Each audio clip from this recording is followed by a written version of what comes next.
Your Steve Jones Show podcast is loading now. The Steve Jones Show podcast is sponsored by Purdy Insurance. Visit Purdy Insurance on Market Street in Sunbury or visit online at purdyinsurance.com.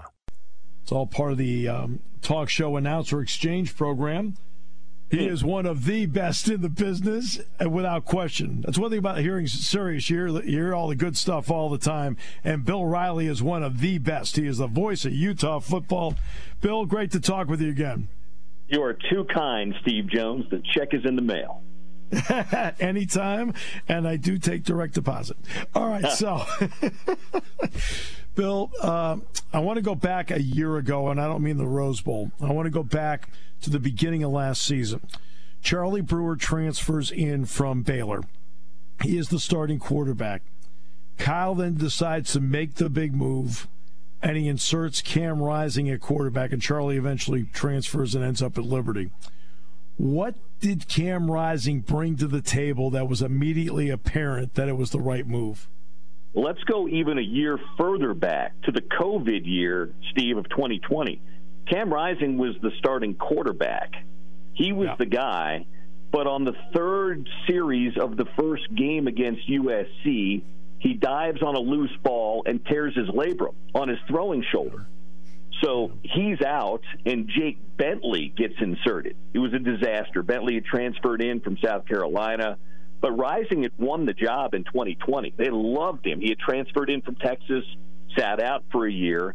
The reason he doesn't get the start last year is they're not sure if he's completely healthy. They're not sure if he's got full strength back in his arm, and he and Charlie Brewer are neck and neck in fall camp. They went with Brewer because they knew Brewer was healthy, and he had 3 years of starting experience at Baylor. Didn't make Cam Rising happy, but he stayed. And then 2.5 games in, Brewer was kind of a square peg in a round hole. He had never taken a snap under center in his life. Andy Ludwig's offense is kind of a combination of under center, shotgun stuff, and they put Rising in. Rising was a team captain, even though he didn't start the season. Teammates loved him. In retrospect, he probably should have started from the jump. Didn't. But from the moment he goes in against San Diego State, they lose that game, but he rallies them back. They lose in overtime. They only lose one more game the rest of the regular season. They get to the Rose Bowl, the whole thing. He was an unquestioned leader. They loved him, but really the reason he didn't start last year was the shoulder injury. They just weren't sure where it was.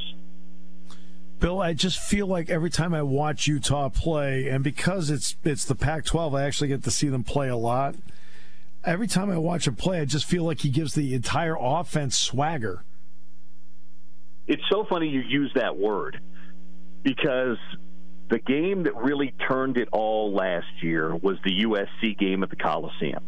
Yep. Utah was 2-2 going in. They had won 2 weeks before against Washington State at home, but weren't very good in that game. Then the night of that Washington State game, one of the teammates was murdered. Aaron Lowe was shot to death outside of a house party by a gang member. He came out to break up a fight and got shot to death. So they go into a bye week 2-2, but not having any swagger on offense and losing a teammate. They go to the Coliseum, and then everything changes. They rout the Trojans that day, the first of their 3 in a row against USC, and it was Rising. It was Rising's game that day. His confidence, his leadership, his ability to run the ball, to throw the ball, all of it, he was kind of what they needed. He was the swagger they needed. They got their swagger that day, and it was on the back of Cam Rising, and they've kind of followed him in the year since then. Dalton Kincaid came in from the University of San Diego, not San Diego State, and made a real mark there. And because of injuries, he can't play in the Rose Bowl game. When you look at the depth at tight end, what are you seeing? Because obviously Thomas Yasmin, the rugby player, has certainly been a big plus for you.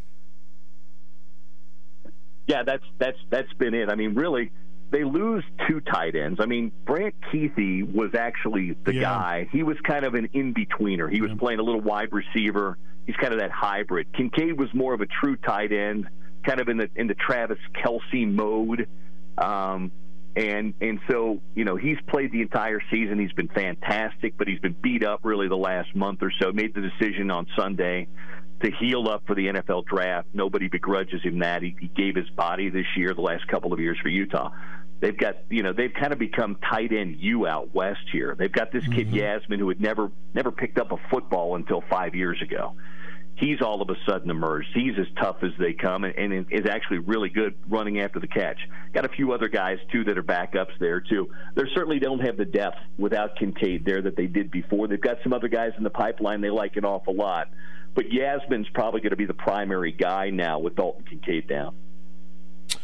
I do have to ask you, I know the wide receivers are very good. Especially Money Parks really impressed me in the championship game. But Curtis Enos' son is there, and of course I know Kurt, and that's Solomon Enos. What kind of job's he done? I looking at the numbers, it looks like he's been not great but solid. I think that's a perfect way to describe him, Steve. He came in out of Arizona. He's Curtis's son. Was a four-star kid out of the state of Arizona. Has come into the program, played here for 4.5 years. Been a really good teammate, a solid wide receiver. I'll tell you where he's best. He blocks like nobody's business. I mean, his dad would have loved to have had him blocking on sweeps on the outside. The kid is physical. He's tough. Solid wide receiver. Doesn't wow you with his physical traits. He's not going to beat you deep. He's a solid route runner. Catches the ball when they throw it to him. But, that's Curtis's kid on this team. He's probably their third wide receiving option. Devon Vele's number one, super athletic kid on the outside, former walk-on. You mentioned Money Parks, an emerging talent. He's going to be really, really good. And then Enos is probably the third wide receiver when it comes to playmaking and catching the football. Obviously, after around the Oregon game, Thomas drops out after getting hurt. And Bernard's been good. But Jackson gave this off. He's had 2 100-yard rushing games here down the stretch for them. What kind of jump has he added at the running back spot? Well, he basically fills the void left by Tavion. Thomas was so good a year ago, Steve, but he had a bunch of off-field things. And namely, there was a death in the family this year, an aunt very close to him that helped raise him. And he really never got back mentally, and then he hurt himself late. And so he's, as much as they wanted him to be part of it this year, he's been so in and out that he hasn't been. So you mentioned Jaquindon Jackson. He was a 4-star quarterback coming out of high school, Dallas area kid.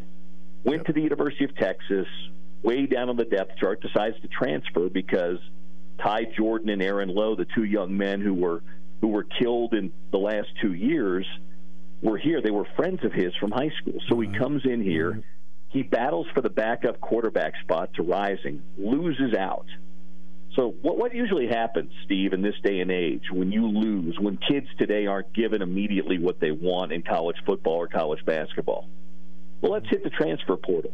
Jaquindon Jackson doesn't do that. He starts chasing punts and kicks. This kid was battling to be the backup quarterback. He's a 4-star kid. He gets demoted to third-string quarterback, and all he does is go out and starts chasing punts and kicks. You'll love this. So he gets in at running back in the Arizona State game, gets a few carries. The offensive coordinator, running backs coach decide they want to give him a chance.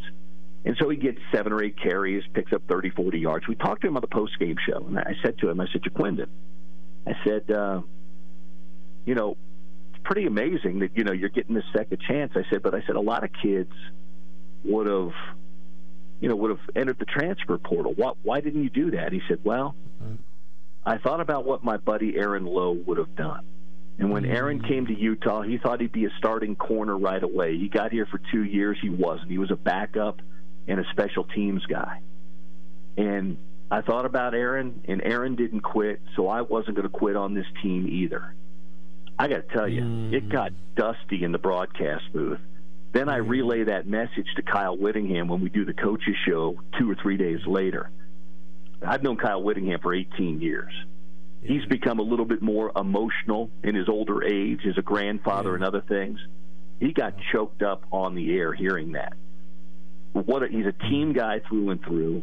This kid hasn't played running back since his freshman year of high school. He's gotten better and better. He's filled the void. This kid was a quarterback to begin the year. He's now got the future. He's going to be probably running back 1 moving forward here for Utah, and he's gotten better and better every week. He fills the void left by Tavion Thomas. He's 6'2", 225, runs that 4.4, 4.5. You saw the championship game. He ran away in that late touchdown from the USC secondary. He's become a really good running back and a really good story, too. Clark Phillips is one of the top players in the country. Pac-12 Defensive Player of the Year, has decided that you'll get ready for the draft. When you see a guy with 6 interceptions and only 24 tackles, that tells you after the interceptions they start throwing in his direction. So what that'll be a void. So how does Utah fill that void? Well, unlike the Rose Bowl a year ago where they asked Mekhi Bernard, the third-string running back, to play corner and try and cover Jackson Smith and Jigba, that was not a winning formula, as many saw, or Marvin Harrison Jr., or anybody that they were throwing out there. There's some depth now, and they were hurt last year. They were down, they were obviously down 3 corners last year. One of their starting corners is going to start. That's J.T. Broughton. He's very good. He's the guy that gets thrown at more because they don't throw at Clark Phillips, but still very good. And then a kid that's really emerged this year that's going to be, I think, the next great Utah corner is a kid named Zamiah Vaughn. He was he was a walk-on to the program 2 years ago. He played high school quarterback. They saw him play high school quarterback and said, we'd love you to come to our program. He's a 4'3" kid. He's 6'1" and about 200 pounds, super long. He's really started the last 4 or 5 games for Utah, and it's made a huge difference in the secondary. He'll slot in to where Clark Phillips played, and then they play a 3-safety look to kind of have one of the safeties almost play in the nickel spot. So they'll be okay. I mean, Zamiah Vaughn's a good player. He ain't Clark Phillips yet, but he's got a real bright future. Kyle's been like James in that he's been very selective in the transfer portal. Part of the being selective in the transfer portal is Gabe Reed coming in, joining his brother, coming in from Stanford, and Mo Diabate in the middle from Florida. What have they meant to the overall look of the Utah defense? Well, both those guys have been part of the defensive turnaround. Diabate had some struggles early, playing in a new system with some new teammates. Crazily athletic, started for 2 years at Florida. They've used him to rush the passer. They've used him to play in coverage. He's very good. And then Gabe Reed was a 4-year starter at Stanford. As you mentioned, his brother Karenni's a linebacker here. He's a Utah kid. Came back home for his 5th year to play. He was really beat up injury-wise during fall camp and early in the season. But they lost one of their starting ends in Van Fillinger, who's very, very good, about a month and a half in. Gabe is he had been in the rotation. They slot him in as a starter. He's been fantastic. He's kind of the old man of the group at 24 years old with some of these young defensive ends. And those 2 transfers have been really good. They've got another kid that was a 1AA All-American at Southern Illinois named Clayton Isbell. And you'll see him a lot when they go to 3 safety packages. But, you're right. Kyle doesn't go in there like Lincoln Riley and some of these other guys, coach prime, and grab 25 guys. He doesn't really need to because they've recruited well. But they've used it just the right way, plugging the right holes, and those 2 guys have been really key guys this year. Finally, it's back-to-back Rose Bowls for Utah. I know they were thought of a college football playoff contender going in. So what's the viewpoint not only about going to the Rose Bowl, but the fact that Penn State's the opponent? Well, people here are excited. They gobbled up whatever the allotment was and then some in the first one. It got to the point where you can't find flights from Salt Lake City to L.A. like 2 days after they're announced to the Rose Bowl. They couldn't be more excited. We're lucky out here, Steve, because it's about a 9.5, 10-hour drive. You can break it up, stop it in Vegas, or drive all the way through. Utah fans are ecstatic. I mean, your conference champions again. And, hey, you're going to the Rose Bowl, for goodness sake. If you're not in the playoff, be in the Rose Bowl. And Penn State, you and I talked a couple of years ago when Utah and Penn State matched up in the NIT final. I joked with you. I said maybe at some point in time we can meet up in football, do a home and home. Well, you and I will have to work on that with our ADs. But at some point in time, I love the fact that they're and it's Penn State's such a classic program. They are. People out here are college football fans.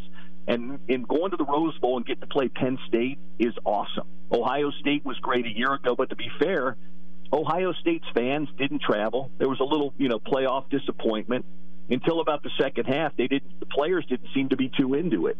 I don't get that sense this year, and you tell me if I'm wrong, but I don't get the sense Penn State fans or the team is disappointed going to Pasadena.